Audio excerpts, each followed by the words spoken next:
Hello everyone. तो ADSL यानी allied digital services के Q4 के नंबर्स निकल कर आ चुके हैं। चलिए देखते कैसे नंबर्स निकल कर आए हैं। साथ ही में हम इसका पूरा चार्ट एनालिसिस इस वीडियो में करने वाले हैं। तो वीडियो को एंड तक आप जरूर देखिएगा। और देखिए, रिजल्ट के बाद या तो आज या फिर हमें मंडे के दिन मैनेजमेंट की कमेंट्री पता चल जाएगी कि फ्यूचर ग्रोथ कैसा हो सकता है कंपनी का। तो जैसे ही मैनेजमेंट की कमेंट्री निकल के आएगी मैं आपको सबसे पहले अपडेट कर दूंगा। उसके लिए सब्सक्राइब कर लीजिएगा ताकि कोई भी अपडेट निकल कर आए आप उसको मिस ना करें। लगातार आप अगर इसके चार्ट अपडेट्स आते हैं सब्सक्राइब कर लीजिएगा। चलिए देखते कैसे नंबर्स निकल कर आए हैं।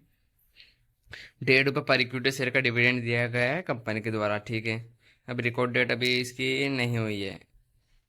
चलिए अब हम आते हैं इसके रिजल्ट पर। तो ये रहे इसके नंबर्स। देखिए, स्टैंड अलोन बेसिस पे नंबर है, मतलब सिर्फ इसी कंपनी के नंबर है, इसकी सब्सिडरी वगैरह के नहीं है।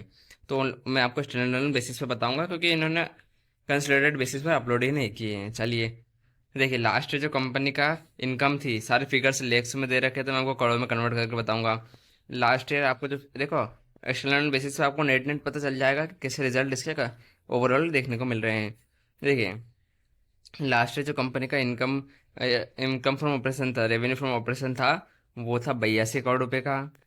लास्ट क्वार्टर में था 100 करोड़ रुपए का। और इस बार आया है इसका revenue from operation 99 crore 94 lakh, मतलब ऑलमोस्ट ऑलमोस्ट 100 करोड़ के अराउंड ही हम मान सकते हैं।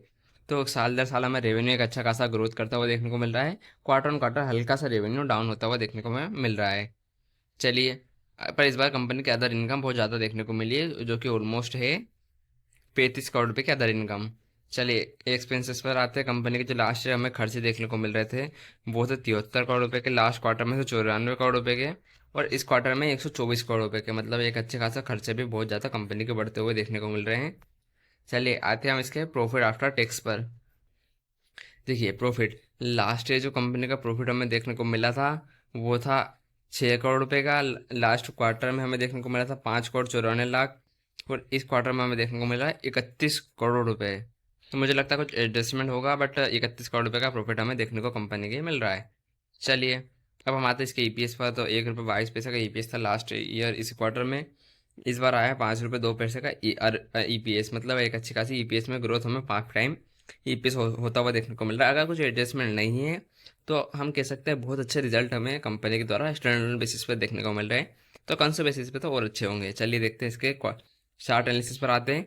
लेकिन उससे पहले आपने सब्सक्राइब नहीं किया तो सब्सक्राइब कर लीजिएगा ताकि लगातार आपको ऐसे अपडेट्स मिलते रहें। जैसे मैनेजमेंट की कमेंट्री आएगी आपको पता चल जाएगा। ठीक है, चलिए चार्ट एनालिसिस पर आते हैं हम इसके। देखिए, कल के दिन में हमें एक ₹218 क्लोजिंग आती हुई देखने को मिली है। वो ₹2 के अराउंड स्टॉक कल गिरावट दिखकर क्लोज देता हुआ देखने को मिला था। तो देखिए ओवरऑल हमें नतीजे अच्छे कह सकते हैं, पर हम इसका सपोर्ट देख लेते हैं स्टॉक का। ₹205 का अराउंड एक इंपॉर्टेंट सपोर्ट जो है इतनी आसानी से टूटने वाला नहीं है।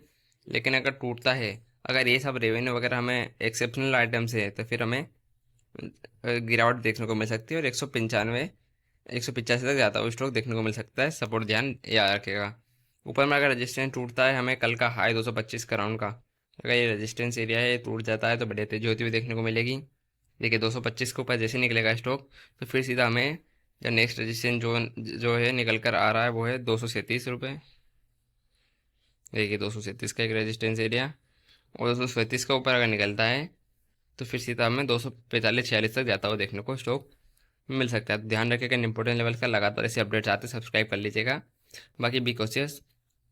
धन्यवाद।